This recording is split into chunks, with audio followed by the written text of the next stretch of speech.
History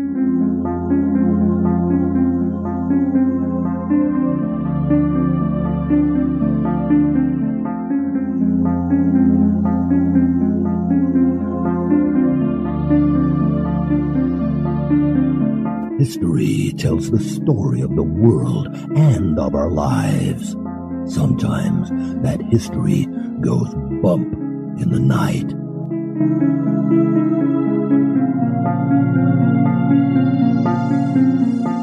Broadcasting from the center of oddity and the supernatural in Central Florida, it's the History Goes Bump podcast.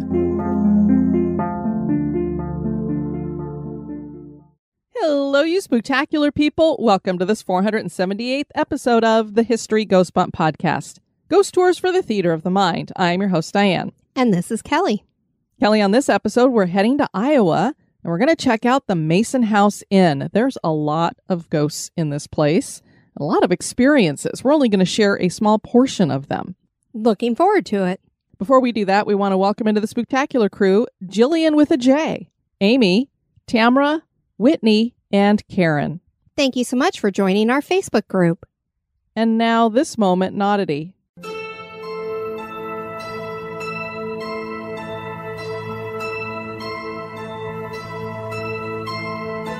So many people around the globe play video games.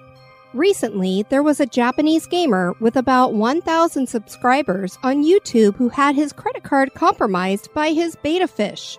Without ever giving a thought to the consequences, this fiscally foolhardy fish used it without his owner's permission and created a security breach during a live stream gaming event.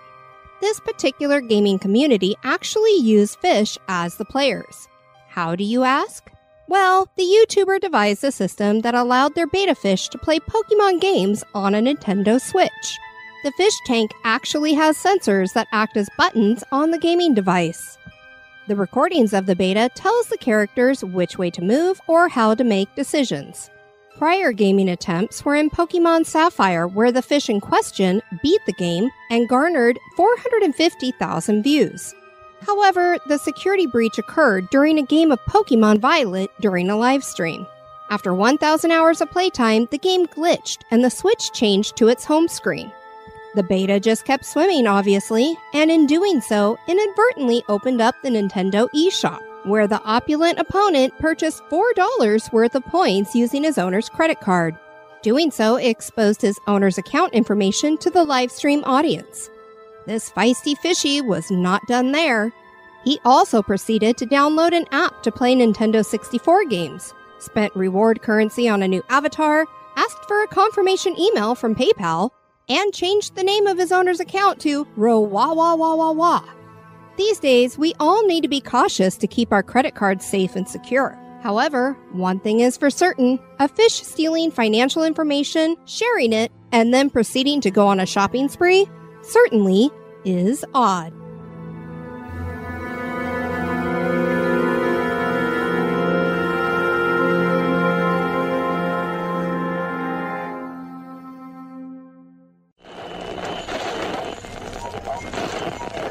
Get out. And now, this month in history.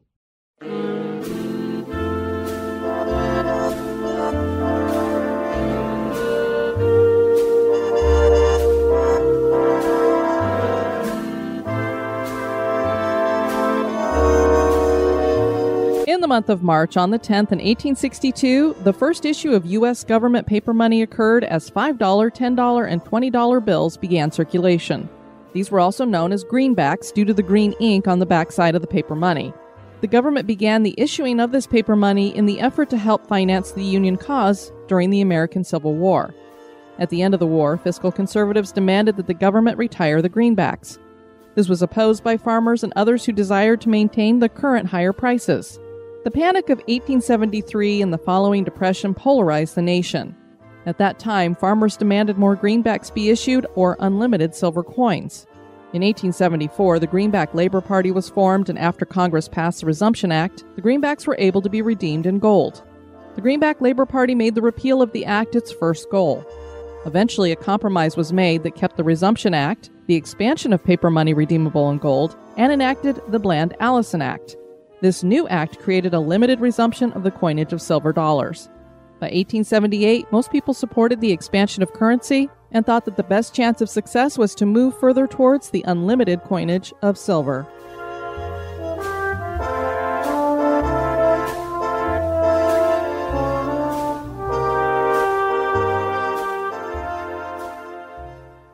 The Mason House Inn is the oldest steamboat hotel on the Des Moines River in Bentonsport, Iowa. It has a history connected to the Mormon Trail, the Civil War, and the Underground Railroad. Today, it is run as a bed and breakfast rather than a hotel. There are several reasons for spirits to be hanging out here, and the owners embrace the hauntings, documenting dozens and dozens of experiences. Join us as we share the history and hauntings of the Mason House Inn.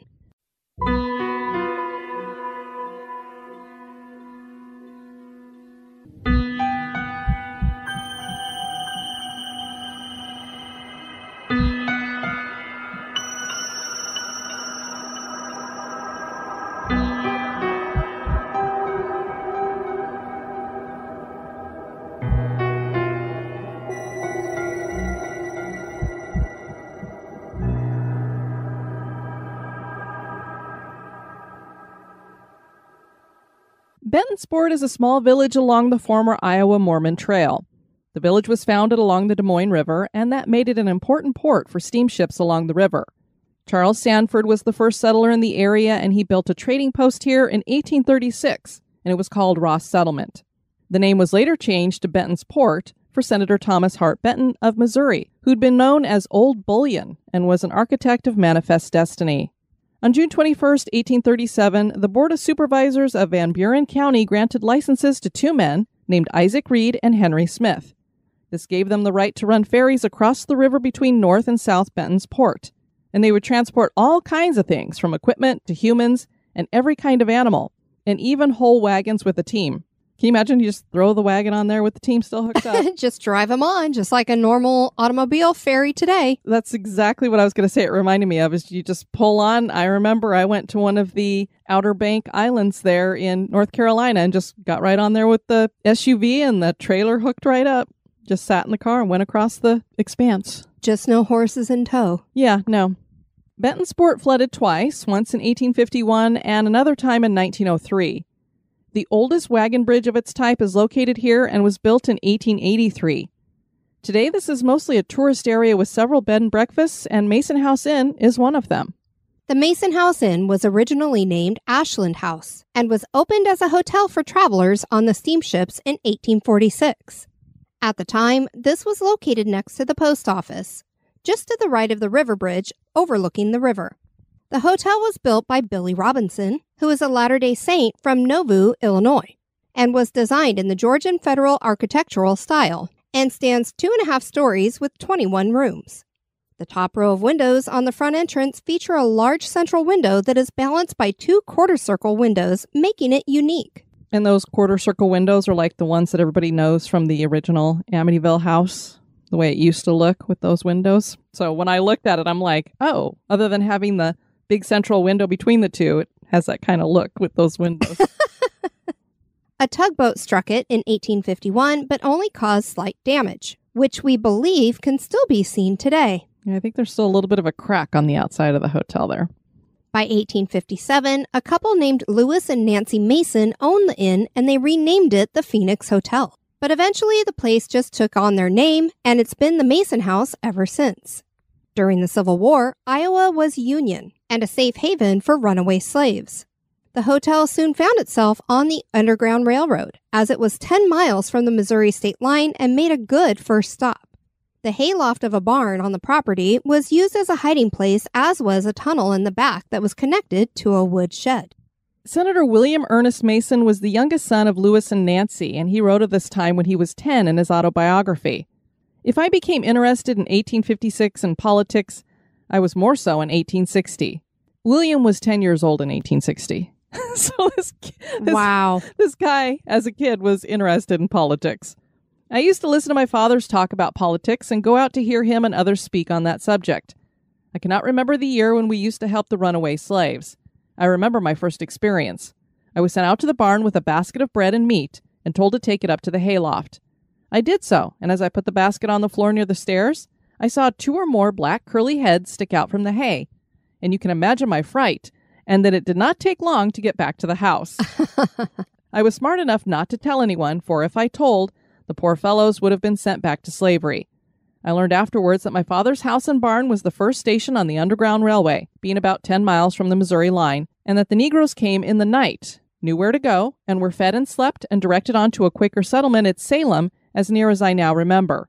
My father was a great lover of law, and yet I wonder when I think of it, he helped escaping slaves, and in that way openly violated the law. It brought him into trouble with his church, but he was not expelled from the church, nor was he indicted, though both were threatened. I really find that sad that a church was going to throw him out. Yeah, that's terrible. I believe that the time will never come again in this country when a man will be justified in breaking the laws of his country. We will never have slaves again, and the laws must be written by the conscience of a Christian people and obeyed until repealed by that same power. The hotel not only was cover for escaped slaves, but it served as a short-term hospital as wounded soldiers awaited transport to a hospital in Keokuk. Many soldiers didn't last long enough to make the trip and died at the hotel. For a time in the 1940s, the hotel hosted the community library. The Mason family held on to the property for 99 years, passing it through family members, and then sold it to the Redhead family, who ran the hotel for 33 years. I wonder if they really were a bunch of redheads. Well, as you just saw, it gave me pause because I thought it was a descriptive word, and I was wondering why it was capitalized. I always laugh at myself because I'm like, here I am making fun of people's last names, and my last name is Student. Which to me has never seemed strange, but I know that you receive responses in regards to that all the time. Yep. So, during their tenure, they added the general store that is attached to the main house. In 1989, the McDermotts bought the inn, and in 2001, Chuck and Joy Hansen bought the place as the 5th owners of the house and the current ones, although the property has been up for sale for some time. There are many stipulations as to who they would be willing to sell to, and this includes keeping all the antique furniture with the house and continuing to run this as a bed and breakfast. Many of the antiques are original to the Mason family. The Hansens added the Caboose Cottage in 2006, which features the opportunity to overnight in a real rail car. They had to deal with a flood in 2008. They wrote of that experience. We had sandbags along the sidewalk in front of the inn and all the way down to in front of the Caboose Cottage. The water was about 18 inches up on the sandbags for about a week before it receded. Our neighbor to the east did not sandbag, and we did not realize that our property is lower than his. When the water went into his yard, it seeped downhill into our yard and flooded the property around the caboose and in front of rooms 2 and 3. Chuck had a large sump pump going day and night for a week to keep the water from reaching the main house. The pump took 1 gallon of gas at a time and would run for 2 hours on the tank full. Chuck and I slept in room 1 for the week so we could keep an eye on the water height. We set the alarm clock to ring every 2 hours so Chuck could get up and put gas in the pump tank. We called it feeding the baby. Good grief. How miserable, but how necessary. Yeah. And it took 2 weeks of that water being there. Where was the neighbor? Yeah, I'd be like, they should have come and help. I guess next time they'll make sure he sandbags. We'd moved all the furniture out of room 1 except for the bed and out of the parlor except for the piano, since these were the 2 rooms to flood first if the water would have come into the main house. But thanks to the sandbags and Chuck's diligence with the sump pump, the water never came into the main house first floor. The basement did get water into it because the sump pump down there burned out. We got about 8 inches of water in there before we were able to get another one hooked up. And the great thing about the Hansens is that they are not only very happy to share the history of the hotel and area, but also to share ghost stories about the hotel and their own personal experiences. Nothing here is said to be malevolent, and much of the activity is very subtle.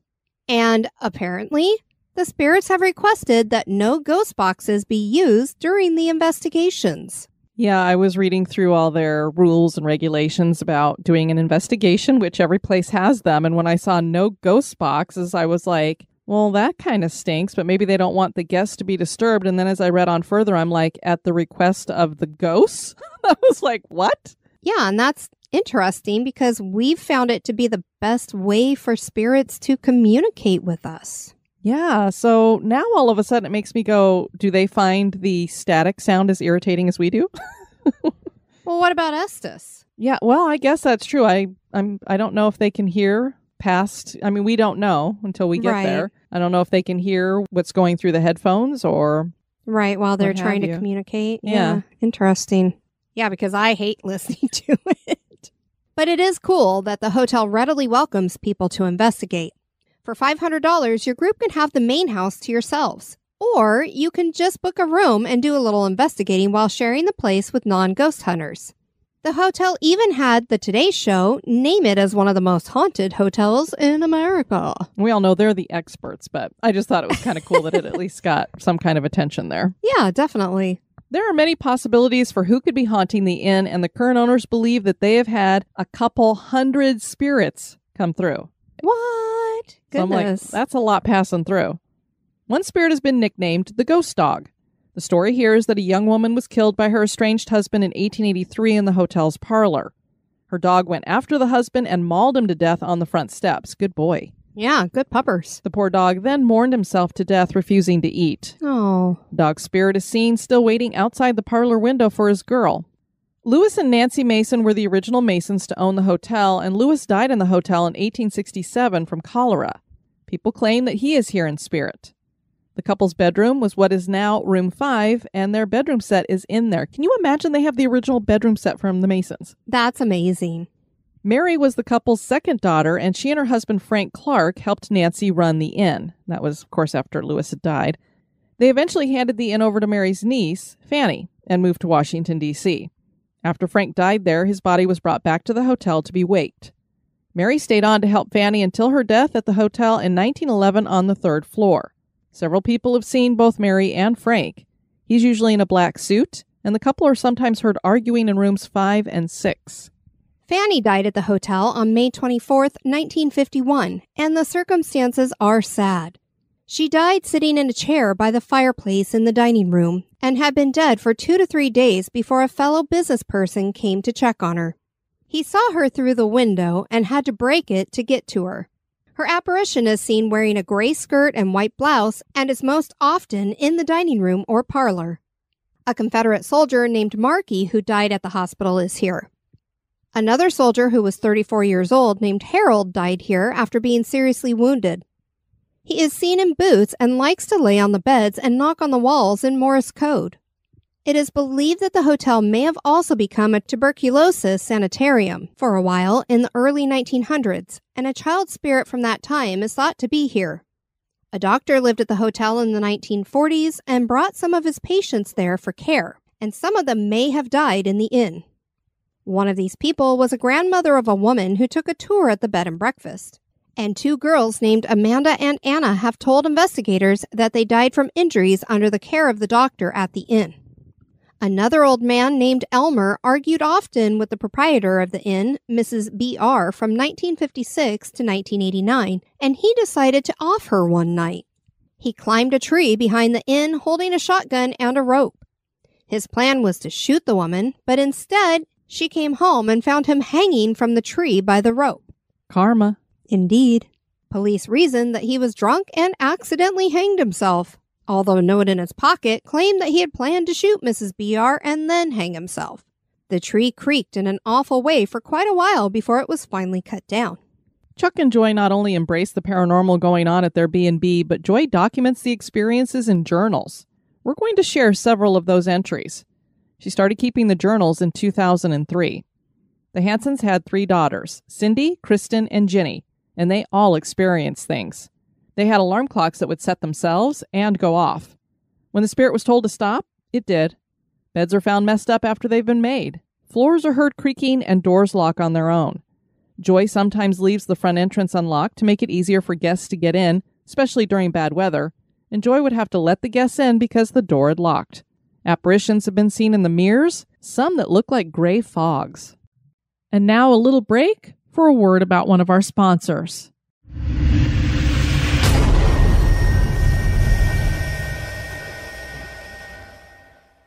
Joy wrote in June of 2002, "We had a customer who was checking in, and while he was filling out his registration form in the foyer, he looked up the stairs and said, Is my room up there or over in the annex building?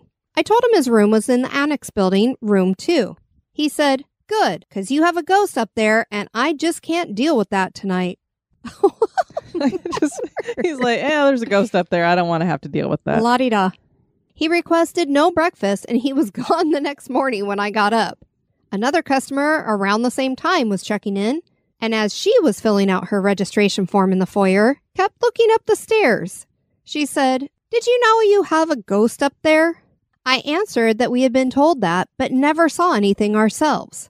Was it male or female? She said, I don't get a sense of gender, just that it's happy here and does not want to leave. It likes it here. It's a friendly spirit. It will not harm you. It just likes it here.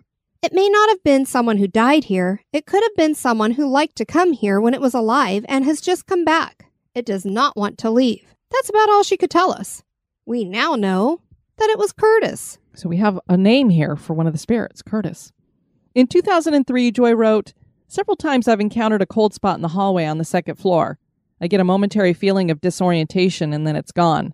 When I go back to the place where the cold spot was, it is gone. Cindy has had similar experiences in the same place. It's always in the hallway between room 6 and the closet door on the second floor. A customer told us this story.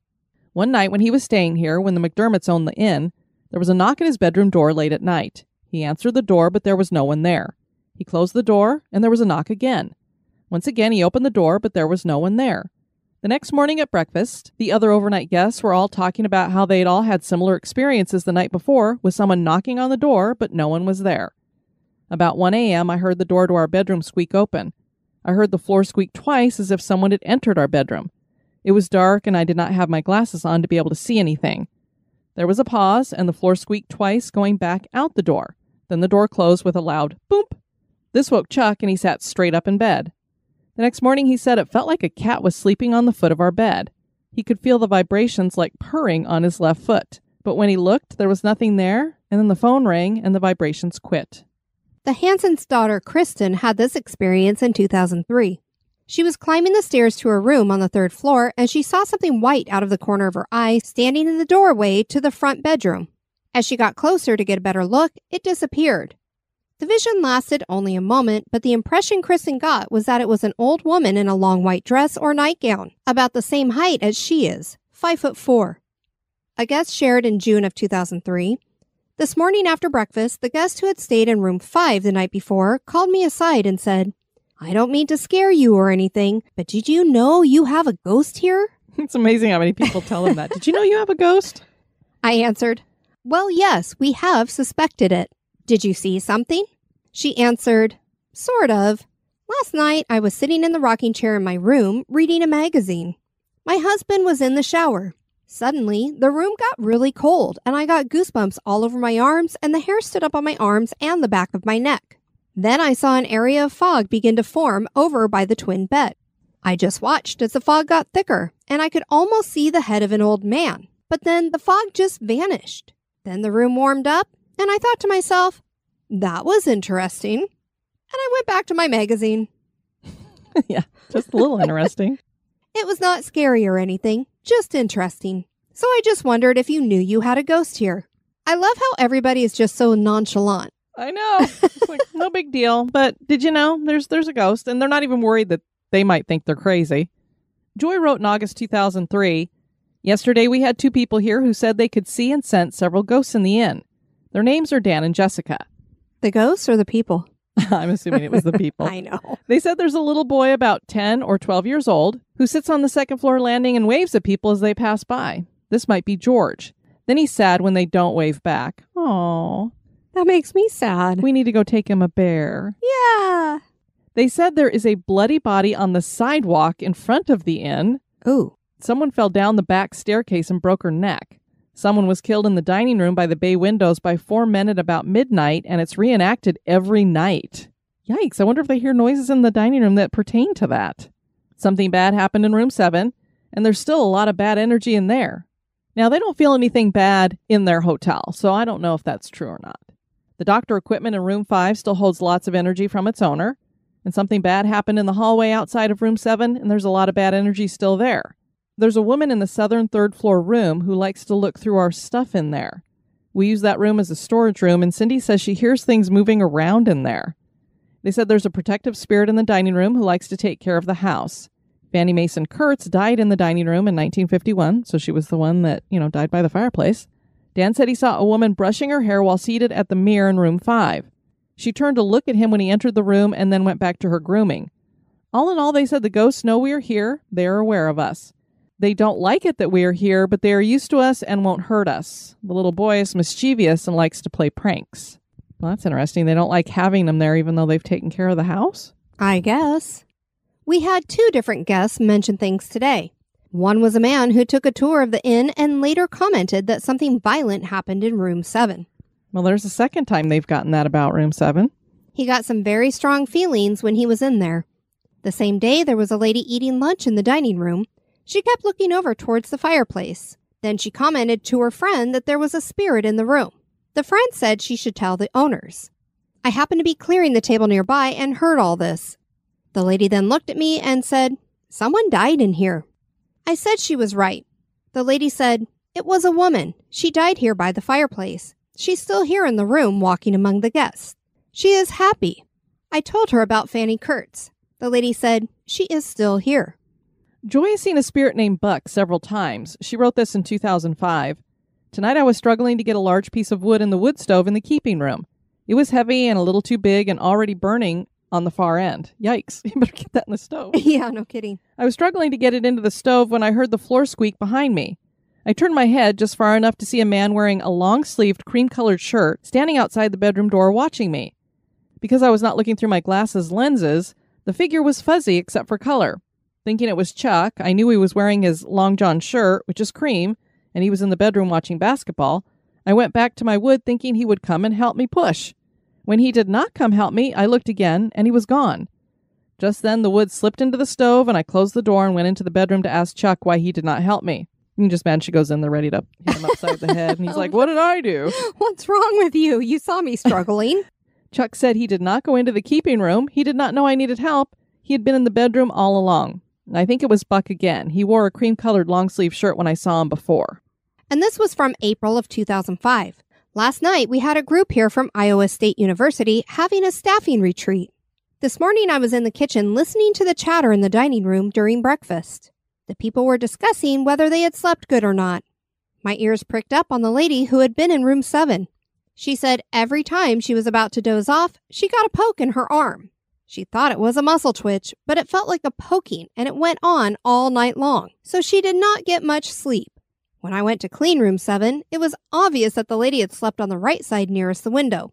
This is the side that gets messed up. I wonder if someone was wanting to move her over. I'm like, that's my side of the bed. Move it. No kidding. Poking her. Just move. In May of 2005, Christopher Moon from Denver, Colorado, who ran the online magazine Haunted Times Magazine at hauntedtimes.com, visited. And they wrote of this. Late Friday night, the 20th, Christopher and his father, Dennis, arrived just before midnight, and they did a preliminary reading with an electrical detecting meter, digital cameras, temperature gauge, and a digital voice recorder. We did voice recordings in the dining room, Mary's room, and room 7, and got a lot of clicks and pops and beeping noises mostly. But we also got a small child's voice in room 7. Which supposedly something bad happened in there, so you don't want to hear a small kid in there. Chuck asked, "Did you arrive by steamboat, train, or stagecoach?" And a child's voice answered what sounded like maybe. Christopher thought it sounded like a girl about 3 or 4 years old. After he went to bed, he said she visited his room as a shadow, but did not say anything. In Mary's room, in back of the scratching and popping sounds, is the sound of a creaking rocking chair. We got to bed about 3 a.m. On Saturday, the 21st, our guests arrived around 1:30 p.m. and we started the class around 2 p.m. They offer ghost hunting classes and stuff there. Chris described the various tools and machines he uses in his investigations and some terms. We broke for dinner and then the fun began. After Chuck and I gave a short history lesson, the group went up to the Bentonsport cemetery to look around and see what we could get. Mostly we got a lot of orbs, and we did an EVP reading and got a definite answer to the question, "Are there any Masons here?" Don't know if it was yes or no, but it was abrupt. We stopped at the Presbyterian Church building on the way back, and Christopher got a shooting orb on a video camera that shot over the top of the building. That's interesting. Definitely. Was it a bat, though, or something? Yeah, I mean, who knows? I kind of tend to poo-poo orbs, but that's interesting to see something lit up like that. Yeah. Shoot across. In room 6, Christopher and another man said they felt their shirt hem being tugged on. We got a lot of orbs and some interesting voice recordings. Here are some questions and answers. And keep in mind, this is in 2005, so this is before Ghost Hunters, was on TV and stuff. Do you know you're dead? Yes. Are you happy here? Happy. Do you have anything to tell the owners? Tell them we are happy. Not to leave now. A few days earlier, Chuck and I had been talking to Bill and Betty Printy about moving back to Dayton. Did you die here? No, yes, and in 2 different voices. So somebody did and somebody didn't. We got to bed about 1 a.m. This morning, the 22nd, Debbie reported being touched on her arm during the night in room 6. The people staying in room 8 were gone before breakfast. Don't know why. Quick skedaddle. Joy called those people and said, today I called the people from room 8 who left early. She said their toilet kept flushing by itself and they heard footsteps walking around upstairs and it was too creepy, so they left around 3 a.m. They lived nearby, so they just went home to get some sleep. We checked the toilet and there was nothing wrong with it. This was from August 2005. We had a couple in room 5 last night who were hoping something would happen. Boy, did they get their wish. They had heard about the rocking chair sounds and were laying in bed listening, but the husband fell asleep without hearing anything. Soon after that, the wife, Tamara, heard a man or men talking. It was dim and she could not make out what they were saying. She thought it was a TV or maybe someone outside. She got up and looked out the window and did not see anyone. She went down to the dining room and found it dark and quiet. She went back upstairs and back to bed. The talking got louder and louder, and then she felt a cold spot forming on her left thigh and chest. She looked at her leg and saw goosebumps in that area. Then she felt a pressure on her thigh and her chest pressing into the bed. It pressed her hard, and she could not move and found it hard to breathe. Then the muttering voice got very loud and seemed to come right above her face. She said it was a man's voice, low and gravelly. She could not understand what he was saying, and she was trying very hard to figure out what he was trying to tell her. He got loud and insistent. It lasted for what she called a long minute, and then it was gone. She felt her chest, and it was ice cold. She woke her husband and asked him if he had heard any of it, and he had not. But he felt her thigh and chest and said they were both ice cold.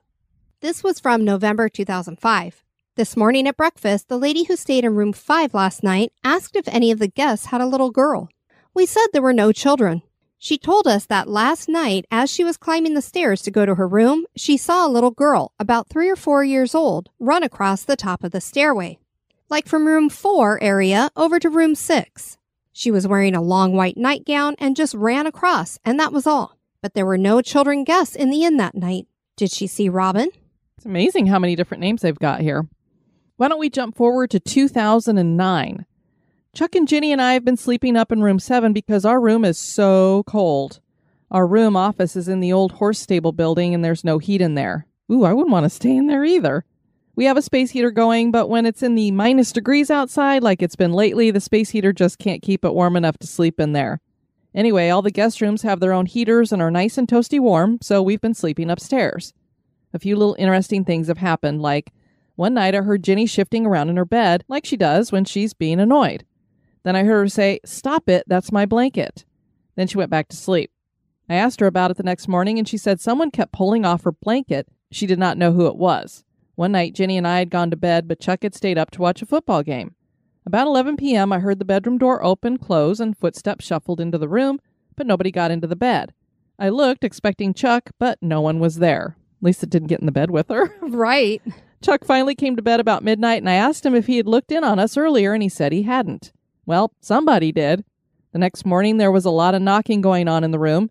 There was a knock on our headboard, on the wall across from my side of the bed, and on the wall next to Chuck's head. It sounded like one loud rap with knuckles on wood. Chuck also said he heard some noise on the 3rd floor, like something heavy being slid across the floor up there. Last Saturday, I was talking to Cindy on the phone, and she made a comment about poopy baby diapers, and I heard a woman say, "There's nothing I can do about that." It was really clear, but Cindy did not hear it, so it was only on my end. So she heard the ghost through the phone line. I mean, like how they're talking through the radio. It's like they're talking through the phone. Right. There's nothing I can do about that. I would be saying there's nothing I want to do about that. Poopy diaper? No.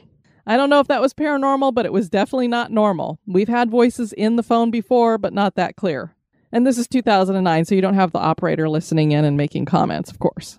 In January of 2009, last night there was a team of 4 ladies who were part of a paranormal investigation team from Illinois. They had some interesting personal experiences. They heard knocking on the walls and sounds of someone walking around in the hallway when they were all in room 6. They used their pendulum to ask questions, and it was reacting well. They took pictures throughout the night, but the ones they took during and right after the pendulum sessions were full of orbs, and they were very impressed by this. Something that I noticed was that about 8 p.m., the ladies and I were talking in room 6, along with Doug, another investigator from near Chicago, and we were sitting near the hallway. At one point, I heard the sound of someone coming up the stairs, but nobody came up. Another time, I heard footsteps in the hallway down toward room 7, and I looked and saw nothing. But the sounds were there. Then in the area where Doug and I were sitting, the temperature dropped suddenly, and Doug broke out in goosebumps on his right arm, but not on his left, his right arm being the one near me. I got so cold, I started shivering. This lasted for about a minute, then it warmed up. Almost seems to me like something sat on her, since it was close enough for him to get goosebumps from it. Or directly in between the two of them. Yeah, I mean, I don't know how close they were to each other. And also to only get goosebumps on one part of your body. I mean, I know you do that because you're I'm just like, weird. hello. But when I get goosebumps, it's like I've got goosebumps on both my arms, both my legs. I wonder who it was that was standing there listening to us talk. Doug told me a story of something that happened the last time he was here with a friend. They were staying in room 5 with Doug in the big bed and his friend in one of the twin beds in the adjoining room. About 1:15 a.m., the friend started yelling at Doug for shaking his bed, thinking Doug was playing a trick on him. But Doug answered that he was over in the other room. When the friend realized that it was not Doug, he jumped out of the twin bed and ran over to the big bed with Doug. He would not go back to sleep alone. And I know grown men do not like to share beds with each other, so he must have been scared. He said the mattress of the twin bed was actually picked up at the foot and dropped several times. Somebody wanted him to wake up. Maybe it was one of those adjustable beds like my dad just got. Yeah, I'm sure. Somebody pushed the button and went and lifted up at the foot. As long as he thought it was Doug, he was just annoyed. But when he found out it was not Doug, it really scared him. He spent the rest of the night on top of the covers of the big bed and would not go back to the twin bed. I've never heard of anything so violent before. I'm guessing Harold really wanted to get this guy's attention. Why would he be on well, I guess because 2 men in the bed. I was going to say, why is he on top of the covers? I'd be underneath if I was scared of something. If you're scared, I mean, I'm all the way under, including my head at that point. I don't care if it's 2 men or not. You better snuggle up, Buttercup. This was from March 2009. Last Thursday night, there was a husband and wife with 2 teenage girls staying in room 5. The girls asked to try my pendulum, so I let them borrow it for the evening. They tried to talk to anybody who wanted to do it, and the only one who answered was Mary. The girls were happy to talk to Mary, and they said they had a nice conversation.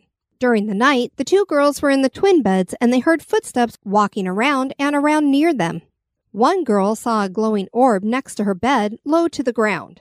At first, she thought it was her cell phone screen, but then realized that her phone was not there. About the same time, the lady in the big bed woke up and saw the shadow of a man standing next to the bed. He was wearing a baseball-type hat with a short brim. It lasted a few seconds, and then he faded away. Then she saw the shadow of a woman also standing next to the bed. She could see the shadow was wearing a long dress or skirt. The shadow turned and walked through the wall. The lady said she heard the walking around sounds coming from the girls' side of the room, but thought it was the girls. The husband had slept through the whole thing. Of course. But later admitted that he had smelled a perfume that he had never smelled before. He chalked it up to something new his wife was wearing, but she said she was not wearing any perfume. This is from February 2010. There was a ghost hunting group here last night from Minnesota. They had some pretty good personal experiences. Early in the evening, one man saw a moving shadow that could not be accounted for.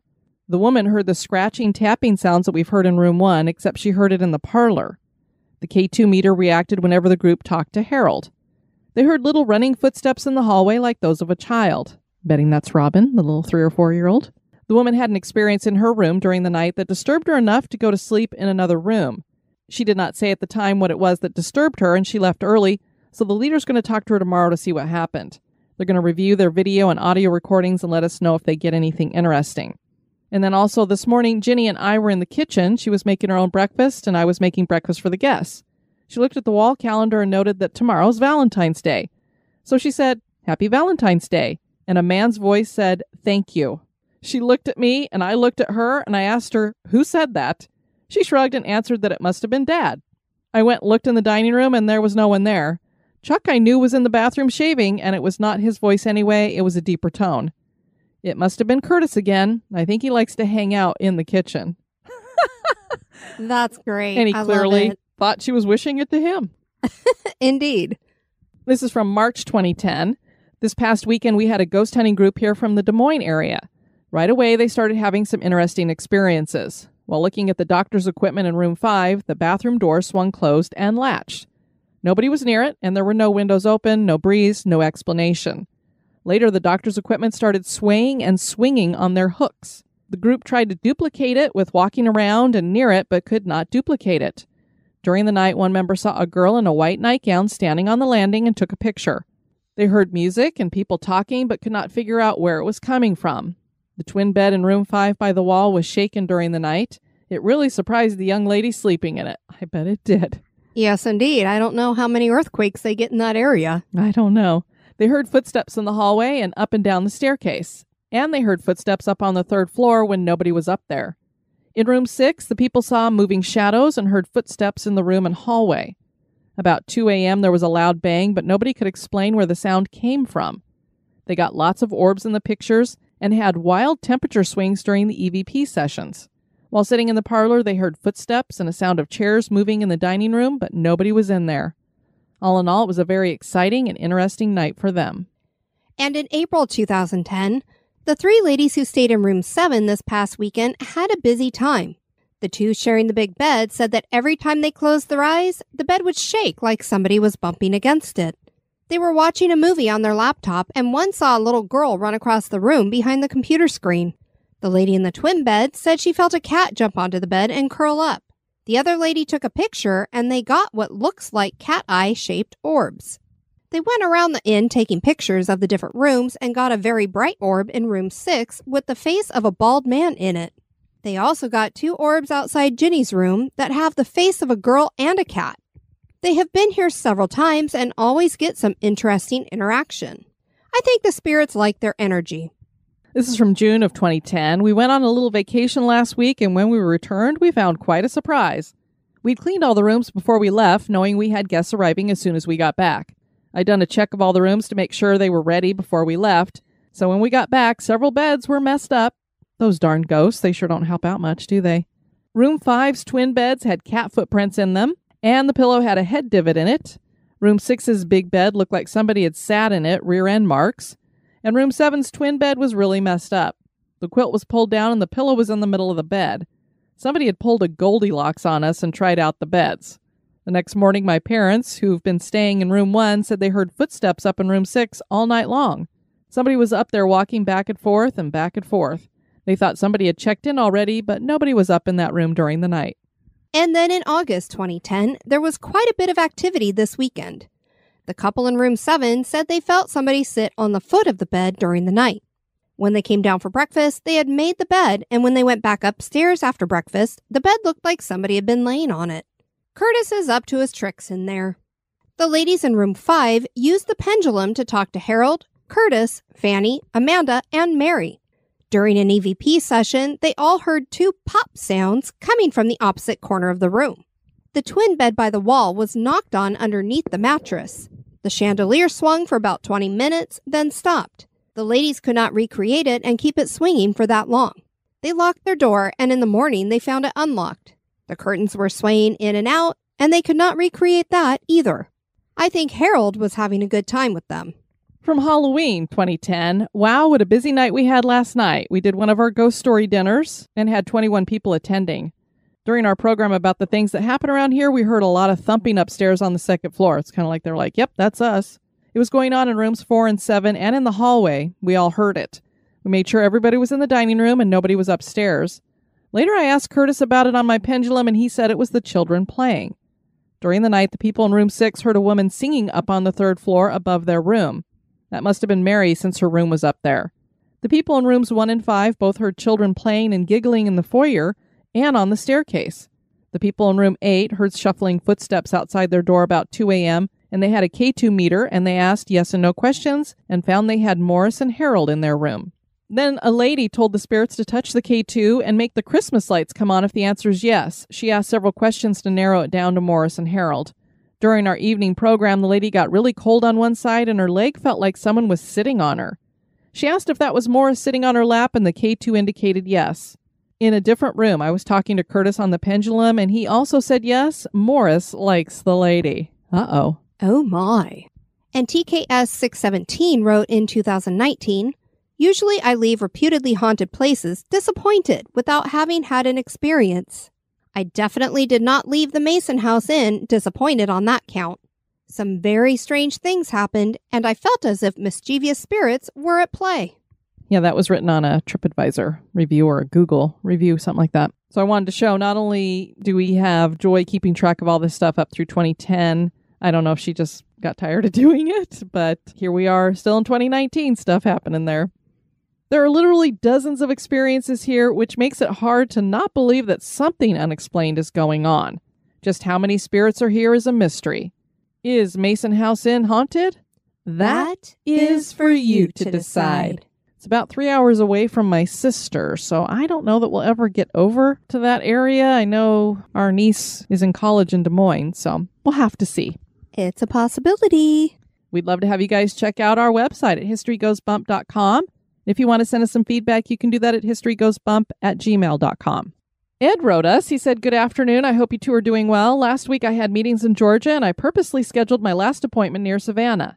My meeting was only 40 minutes away at the most, and when I arrived at my hotel, I was not feeling well and could never gather the energy to go to Savannah. The next day I did my meeting and wanted to drive all the way back to Indianapolis because I was feeling worse. I was disappointed that I was that close to Savannah and did not make it. I stopped for gas just south of Louisville, and I decided to look for an episode of HGB from the past that was long and could get me through the last leg. I randomly found your episode on the Marshall House Hotel, and I had no idea where it was located. When I heard you two say you were in Savannah, Georgia at the time, I was like, what are the odds?" The synchronicity strikes again. He said, "I smiled and it took my mind off the miserable drive I was having." And he was indeed sick with something, so we're glad that he is back on the mend from that. Yeah. And then I have this other email. This is actually back from January. Sometimes I get so much stuff, I miss some things or forget about stuff. But this was from Savannah. "I hope all is well and y'all had a great holiday and a happy new year. I hope this email doesn't make me sound weird or anything. As y'all know, I love Magnolia Cemetery and I love learning about the history and learning about who calls it home. I'm sure y'all know that Charleston has its history with voodoo and hoodoo and all that. And I know not everyone believes in that stuff, which is fine with me. Everyone's allowed to believe in whatever. And I've been gifted with being able to see the unliving. I haven't been able to talk to them, but I definitely see them and at times I can hear them. But anyways, last night I was doing a tour at the cemetery and this was my experience with a boo hag. So when we all walked into the cemetery and got up to the lagoon, I felt off. Something just felt different and really weird. Normally the cemetery feels calm and I can sometimes see shadows walking by, and it's normally just something passing through, seeing who's there. So I didn't think anything of it, and we got to the pyramid, and I heard ruffling in the oak tree next to the monument, so I didn't think anything. I just thought it was a bird. So we keep going down, and we get to the Wilkes Mausoleum, and I heard the trees moving. And it didn't sound like a bird. It sounded like it was moving very uneasily, and it sounded like something was moving with a lot of trouble. So I look up to my right and up in the trees, and something caught my eye, but it was gone before I could actually get a look at it. So then we get to White Mausoleum, and I kid you not, with everything that is holy about a newborn baby, there in the oak tree was a boo hag. It was sitting up in the tree staring at one of the guests who was probably in her mid-20s, pretty blonde hair with very pretty skin. I probably stood there for 45 seconds frozen just staring at it. And once I realized what it was, I went to go grab my phone and it slowly looked at me and then it was just gone. And the tree branch shook after it, took 2 steps and just disappeared. And I could see the trees over by the pyramid moving, but it wasn't windy. And I kept getting strong smells of pluff mud and super strong smells of rotten eggs on the back section where Wilkes and White monuments are at. And the rest of the night it was quiet and nothing else happened and the uneasy feeling went away and everything felt normal. But I've never seen anything like it in my life. It literally looked like someone took an alligator and skinned it. And it was slim. It probably wasn't any taller than me. And I'm 5'1". Darker pigment, almost looked Cuban, black hair. It had a long, thick walking stick, long, thin, lanky fingers with long white nails, soul-crushing, solid black eyes. It kind of had a long oval face, but not many features, a small rounded nose. It made my stomach drop, and I seriously think my heart stopped for 3 seconds. I promise I'm not crazy, and it was the most scared and creeped out I've ever been at that cemetery. I went back today after I got off of work to look at the trees to see if they looked different, and everything looked normal, and the cemetery felt calm and peaceful. It was so creepy. I just really wanted to share this with y'all, and again, I hope I don't sound weird, but it's definitely nothing I've ever seen and always heard stories about this stuff. And we have heard stories about boo hags down in that area, especially low country and everything. That's one of their myths they have there. I don't know. Maybe it was a big bird and she just thought she saw something like that. But around here, we leave it to you guys to decide. I believe in the possibility. And she was fairly descriptive, so... Yeah, I mean, it's not like she's like, well, I just saw this shadowy thing up there and it had these beady eyes, because then you could be like, well, maybe it was a crane up there or a big owl or something, but alligator-looking skin? Sounded creepy to me. Yeah, I wouldn't want to see it. Thanks for sharing, Savannah. I want to thank you all for tuning into this episode. I've been your host, Diane. And this has been Kelly. You take care now. Bye-bye. This episode is brought to you by our executive producers. Dispatches from the Grave Digger. We want to welcome into the cemetery Amy Hyam. We're going to be placing you under an obelisk headstone. Thank you so much for supporting History Goes Bump. You really do help bring this show to everyone. Check out the website at historygoesbump.com.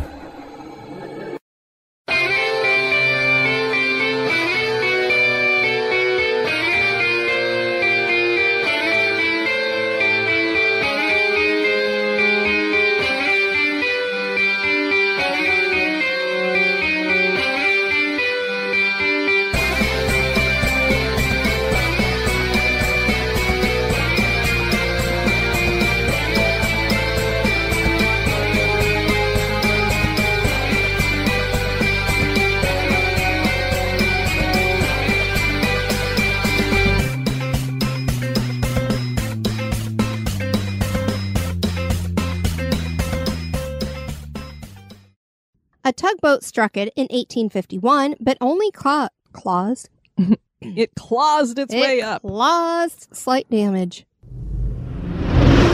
And all the way down in front of the caboose Cabage? cabage. Is it a Caboose cabage. You want to Kebab? stay in our caboose cabage? I want a kebab. You gonna go out and barbecue tonight? I've been told I have a nice caboose. I answered, well, yes, we have suspected. Well, yes, we have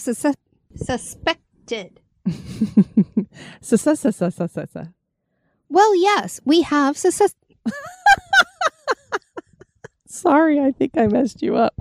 Is this thing on? Late Friday night, the 20th, Christopher and his father Dennis arrived just before midnight, and they did a preliminary. A